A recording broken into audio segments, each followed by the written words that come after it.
Merci beaucoup, cher Alexandre, pour la présentation. Bonjour tout le monde et merci d'être là ce matin. Mon intervention d'aujourd'hui porte sur la représentation des musulmans non islamistes dans le discours islamiste sunnite, une altérité intra-religieuse. Et comme vous allez remarquer tout de suite, je viens d'ajouter le cas des frères musulmans égyptiens pour être très précis ce matin. De quelle manière le frère musulman égyptien voit-il les Égyptiens musulmans non fréristes? Ces derniers sont-ils des musulmans à part entière ou entièrement à part? Représentent-ils une altérité pour le frère musulman? Si oui, dans quelle manière et pourquoi représentent-ils une altérité? Quels sont les tos discursifs des frères musulmans égyptiens par rapport à ces Égyptiens musulmans qui ne sont pas islamistes? Cette altérité intra-religieuse est-elle dichotomique dans le discours des frères musulmans? Quel est le rôle de cette altérité intra-religieuse dans la construction identitaire des frères musulmans? Et enfin, quels sont les mécanismes de cette mise en identité, altérité intra-religieuse? Cette intervention vise à répondre à ces questions pour explorer la conceptualisation de ces altérités intra-religieuses quasi absentes dans la littérature, par le biais d'une analyse de contenu des textes fondateurs produits par des théoriciens fréristes égyptiens tels que, on va commencer par le fondateur Hassan al-Banna, en passant par Saïd Qutb et Youssef al-Qaradawi, en arrivant à un professeur de Sciences Po à l'université de Caire qui s'appelle Essef Abdel Fattah, jamais traduit jusqu'à maintenant en français malgré son importance dans la théorisation de l'idéologie des frères musulmans. Pour réaliser cet objectif, mon intervention se divise en 3 moments. Dans le premier moment, je vais vous présenter très brièvement donc un échantillon assez représentatif du discours frériste vis-à-vis des Égyptiens musulmans non fréristes. Et dans le deuxième temps, donc, je vais vous présenter donc, les traits de l'éthos de cette altérité intra-religieuse. Et dans le troisième moment, je vais vous présenter le mécanisme utilisé par les frères musulmans dans la mise en identité altérité intra-religieuse. On va commencer tout de suite avec l'échantillon. Donc, on va commencer par Hassan al-Banna. Donc, Hassan al-Banna théorise que celui qui n'est pas avec les frères est l'ennemi de Dieu. On parle des musulmans ici, on ne parle pas ni des chrétiens, ni d'athées, ni de juifs, mais de musulmans qui ne sont pas fréristes. Il dit, nous sommes une guerre contre n'importe quel dirigeant. Ça, c'était un message adressé de la part de Hassan al-Banna au premier ministre égyptien, publié en 1938. Donc, il s'adresse au premier ministre égyptien en disant « Nous sommes une guerre contre n'importe quel dirigeant, contre n'importe quel chef d'État ou de parti, contre n'importe quelle institution que ne cherchez pas à refonder la gouvernance islamique, le hukm al-islami et la gloire islamique. Ce n'est pas de notre faute que si le politique fait partie de la religion et que l'islam contient et englobe le gouverné et le gouvernant. L'islam n'ordonne pas de rendre à César ce qui appartient à César, car César, à tout ce qui lui appartient, sont à Dieu. Tous ceux qui n'adhèrent pas à cette conception de l'islam sont nos ennemis. Il n'y a que de frères ou ennemis de Dieu. Donc, voilà, on va aller tout de suite à Saïd Qutb pour continuer. De son côté, Saïd Qutb, il dit l'application de la charia et le régime de l'unicité divine dans l'autorité politique, le hakimiyya, sont les éléments décisifs qui font la différence entre la société islamique et celle de l'ignorance, le jahiliya, et de l'athéisme. Peu importe l'appartenance religieuse de la population, ça veut dire si on parle d'Égypte, et si l'Égypte n'applique pas la charia, donc c'est une société jahili, c'est une société kafir, donc pas islamique au sens de Saïd Qutb. Peu importe l'appartenance religieuse de la population, si on n'applique pas ça, donc c'est une société jahili. En fait, l'État islamique, d'après lui, est un état d'idées ou de croyances, convictions religieuses qui doit catégoriser ses habitants selon leurs croyances, soit de croyants ou d'apostats. Là, on parle de musulmans, non islamistes. Quant à lui, Youssef al-Qaradawi, vivant jusqu'à maintenant, il catégorise les musulmans en 5 types. Ceux qui s'opposent à notre appel, da'wa, soit qu'ils ignorent la réalité de cet appel, soit qu'ils sont agents de forces hostiles à l'islam et à son umma, soit qu'ils sont des esclaves de la pensée occidentale, ou des captifs ou des prisonniers ou de leur philosophie, soit qu'ils ont trouvé dans notre appel une entrave à leurs crimes, ambitions matérialistes, intérêt aux privilèges, soit qu'ils ont trouvé dans notre appel une entrave à leur convoitise, vin, femmes, etc. Ce qui s'oppose à notre appel s'oppose à l'islam. Donc, il a réduit l'islam à l'islamisme. Mais ils sont si malins ou si lâches de ne pas pouvoir le dire explicitement en se craignant dévoiler leur réalité. Ils se prétendent être musulmans en portant de noms musulmans, mais ils sont hostiles à l'islam.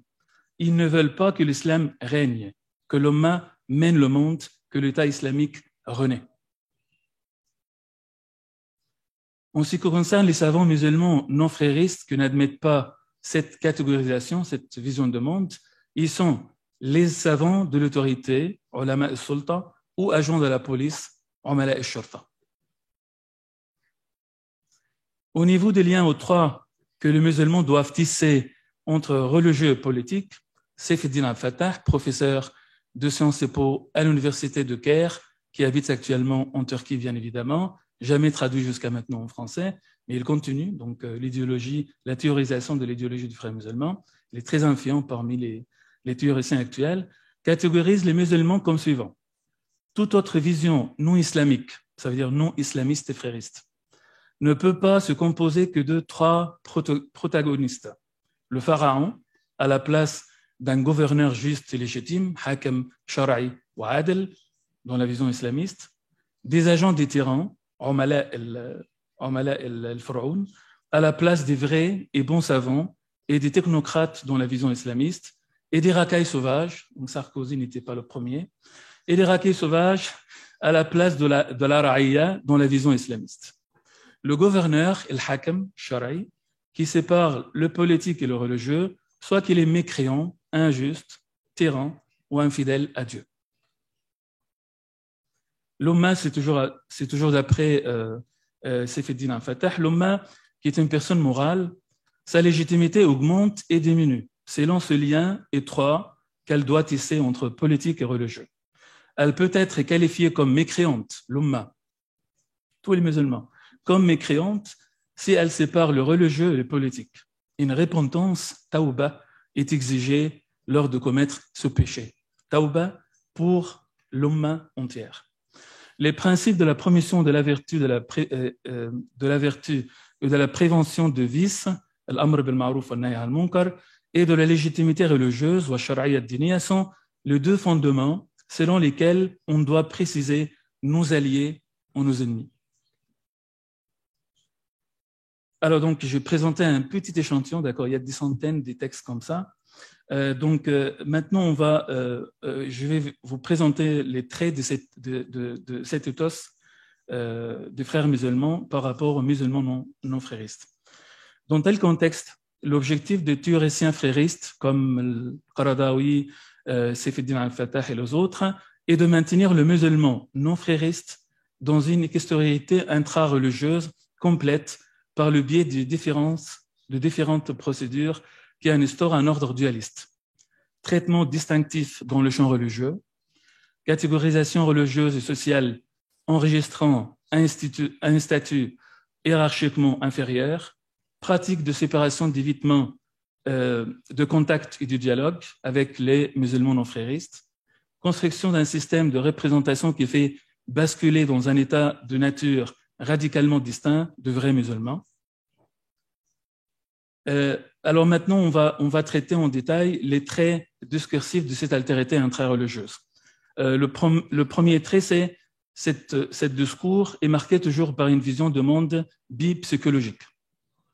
Cette altérité intra-religieuse se base sur un système de représentation qui engage une vision de monde bipsychologique, ayant une fonction à la fois idéologique, en permettant de maintenir l'interdit d'intégration dans la communauté musulmane, l'interdit de musulmans non islamistes dans la communauté musulmane, axiologique en préservant les valeurs musulmanes par une construction en creux de causes et des raisons d'être d'autres versions de l'islam, et symbolique en référant à une conception de l'égarement et de la dangerosité de musulmans non fréristes qui permet de maintenir enfin l'ordre dual musulman, vrai musulman, ça veut dire frériste, et musulman non fréristes, ça veut dire apostat.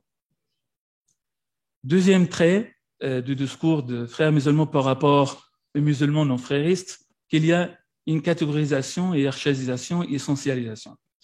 L'islamisme frériste se compose d'une liste établie de convictions doctrinales non négociables à laquelle ses sympathisants adhèrent sans réserve. Moi, je suis né dans un petit village entouré de beaucoup de frères musulmans, donc c'est une phrase vraie. En tête de cette liste se trouve le lien étroit entre politique et religieux et l'application de la charia, qui représente le socle identitaire selon lequel le frère catégorise le monde et met en pratique une altérité intra-religieuse. Saif al-Din al-Fattah, il dit l'islam explicite les conditions qui doivent rencontrer le dirigeant politique, le hakim, ainsi que les savants, l'ulama, et le peuple, le ra'ya, afin qu'ils soient légitimes, leur engagement envers le caractère holistique, c'est-à-dire shumuliyat al-islam, et la charia, bien évidemment. Ce sont les deux fondements d'après lesquels on catégorise le monde. Dans les discours des frères musulmans égyptiens, l'autre musulman non frériste est construit selon un processus mental qui maintient la perception de ce musulman comme un produit d'une construction du système de représentation quasi figé, créant des arguments qui se répètent. Ces arguments qui génèrent principalement une négation de musulmans non fréristes sont liés à un processus de catégorisation qui sert à le décrire, à le percevoir comme l'autre. Donc, je vous donne ici, je fais une comparaison entre comment on décrit le musulman non frériste et comment on décrit le musulman frériste. Et je fais ce tableau-là. Quand on parle des musulmans non fréristes, le hakim, c'est-à-dire le gouverneur, c'est un pharaon par rapport à un gouverneur juste et légitime qui doit appartenir aux frères musulmans. Agents des tyrans, nous avons de l'autre côté bons savants, des technocrates, racailles sauvages, à l'autre côté Ra'ia, donc ça c'est Saif al-Fattah. Et ceux qui s'opposent à notre appel s'opposent à l'islam. Nous sommes l'islam, ça c'était le Qaradawi. Croyons par rapport à apostat, c'était Sayyid Qutb. Ennemi des dieux et frères, c'était dans le discours de Hassan el-Banna. Le troisième trait de discours des frères musulmans par rapport aux musulmans non fréristes, l'islamisme des frères musulmans représente enfin une sorte de religiosité exclusive. Les frères musulmans font fréquemment mention d'une organisation idéale, décrite comme dépositaire du véritable islam, l'islam sahih. En dehors de cette enclave, n'existe d'une part que le non-musulman, ainsi que le prétendu être musulman, ça veut dire les musulmans non fréristes. Tous ces se situent en dehors de l'enclos et à ce titre sont étrangers à Dieu, autrement dit, infréquentables et incapables d'exprimer une quelconque pensée fidèle à l'islam vrai, l'islam sahih. Dans cette perspective, les frères ne considèrent l'étranger musulman non frériste qu'à travers le prisme de son hétérodoxie.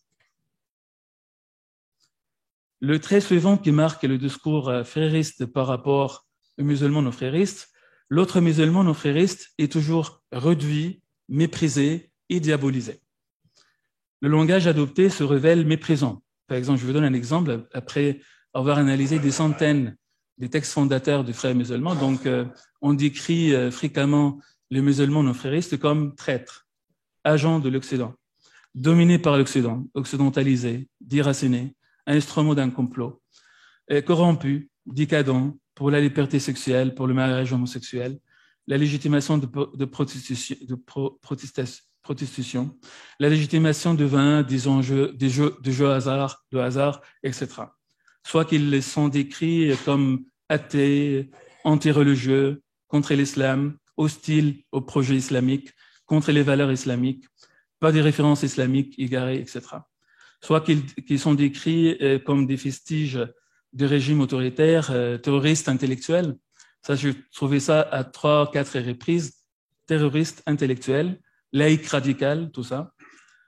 Soit qu'ils sont décrits comme insidieux, pervers, prétentieux, perfides, princieux, gonflés de vanité, engagés, dégagent d'une atmosphère pestilentielle, etc. L'essence de tout ça. Convaincus d'être appelés par Allah à une mission, les frères musulmans considèrent le recours à ce langage comme un devoir, wajib shara'i. L'islamisme effériste ne se limite pas à la protection de leur identité, il est aussi une manière de déprécier l'autre musulman non frériste. C'est un discours aussi, le discours aussi a montré un certain prosélytisme, parce que l'autre musulman non frériste n'est véritablement que nié dans sa différence ou son appartenance au véritable islam. Il est intéressant uniquement comme converti, recruté ou mobilisé potentiel. Une lecture de la particularité aussi, l'islam frériste force de protéger une identité essentiellement définie par ce qui singularise sa communauté d'appartenance. On s'intéresse davantage à défendre un particularisme en l'occurrence de dogmes spécifiques qui distinguent la communauté frériste et témoignent de son indispensabilité. La distinction constitue ainsi l'essence de ce qui doit être cru. Il faut donc se battre pour défendre cette exclusivité et mettre des barrières pour l'isoler, la protéger, afin pour exclure tout musulman qui la mette en question. Ce confinement, ça nous rappelle les conditions dans lesquelles nous étions il y a 3 ans, ce confinement fait ainsi de ces phénomènes leur propre fondement. C'était aussi un discours sectaire par excellence. L'analyse du discours islamiste et frériste autour de l'identité et de l'altérité nous montre tant de dérives que nous pouvons décrire comme sectaires. Voici quelques-uns à titre d'exemple. Le culte du fondateur.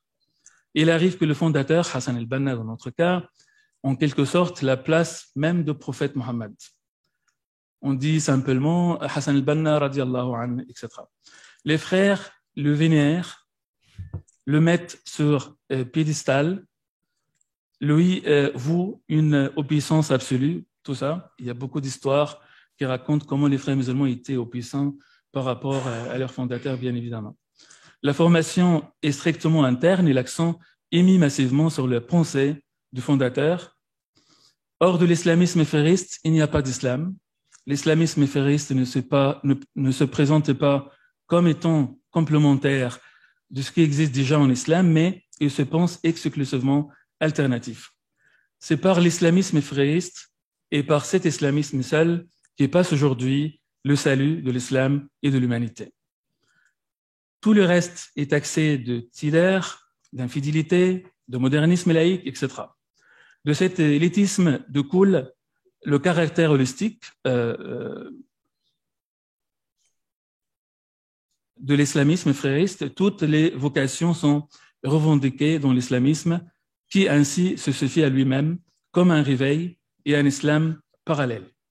L'islamisme frériste se veut autosuffisant, remplaçant même l'islam et au-dessus de loi.